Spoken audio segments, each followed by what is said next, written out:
एकीकडे महाजन आणि राणे यांनी एकमेकांवर केलेल्या टीकेचा जोरदार वाद चालू असताना माजी आमदार वैभव नाईक यांनी या संदर्भात आपलं परखड आणि स्पष्ट मत व्यक्त केलंय।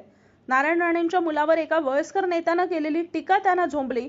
नारायण राणे आणि त्यांची मुलं निवडून आलेत, मात्र त्यांनी किती पक्ष बदलले आणि ज्या ज्या पक्षातून आलेत त्या पक्षांवर, त्या पक्षातील नेत्यांवर, ज्या बाळासाहेब ठाकरेंनी नारायण राणेंना घडवलं त्या बाळासाहेबांवर, ज्या सोनिया गांधींनी नारायण राणेंच्या मुलाला खासदार केलं त्या सोनिया गांधींवर नारायण राणेंची मुलं कशा पद्धतीनं टीका करतात आणि ती टीका करताना त्यांच्या वयाचं तरी तुमच्या मुलानं भान ठेवलंय का, असा थेट सवाल वैभव नाईक यांनी केलाय।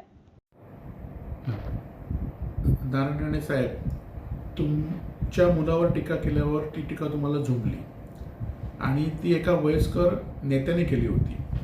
खरं तर तुम्ही निवडून आलात, तुमचे चिरंजीव निवडून आले, याबद्दल दुमत नाही, परंतु ते निवडून येताना किती पक्ष बदललेत हे पण आपण वस्तुस्थिती जाणून घेतली पाहिजे होती। आणि ज्या ज्या पक्षात आपण आहात त्या पक्षाच्या विरोधात कशी टीका तुमच्या चिरंजीवाने केली आहे। ज्या सोनिया गांधींनी तुम्हाला मंत्री केलं, त्या सोनिया गांधींनी तुमच्या मुलाला खासदार केलं, त्यांच्यावर तुमचा मुलगा कशी टीका करतो, त्यांचं वयाचं भान आहे काय। ज्या बाळासाहेबांनी तुम्हाला सर्वांना घडवलं, त्या बाळासाहेबांवर तुमचे दुसरे चिरंजीव कशी टीका करत होते। उद्धव साहेब आणि राजसाहेबांवर तुमचे चिरंजीव कशी टीका करतायत। जेव्हा तुम्ही काँग्रेसमध्ये होता तेव्हा फडणवीसांवर, देवेंद्र फडणवीसांसारख्या वरिष्ठ नेत्यावर तुम्ही कशी टीका करत होता तुमचे चिरंजीव। त्यावेळी तुम्हाला तुमच्या चिरंजीवांची वैचारिक प्रबलता दिसली नाही काय।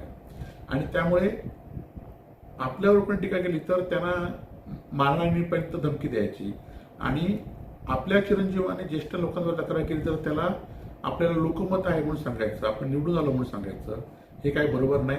आणि त्यामुळे खरं तर आपण लोकप्रतिनिधी आहात आणि त्यामुळे आपण अशी मारामारीची सारखी ज्या प्रमोद महाजनने शिवसेना भाजप युती घडवण्यासाठी मोठं काम केलं आणि ज्या भारतीय जनता पार्टीमध्ये आता आपण आहात ती महाराष्ट्रात घडवण्याचं काम खरं तर प्रमोद महाजनांनी केलं, ते जाऊन दे। पण प्रमोद महाजनचे चिरंजीव बंधू म्हणून आज महाजनेकडे पद असेल पद नसेल ते निवडून आले नसतील, परंतु प्रमोद महाजनांचे ते ज्येष्ठ बंधू आहेत, एवढं भान ठेवून तरी तुम्ही केलं असतं तर ती तुमची वैचारिक प्रवृत्ती राहिली असती।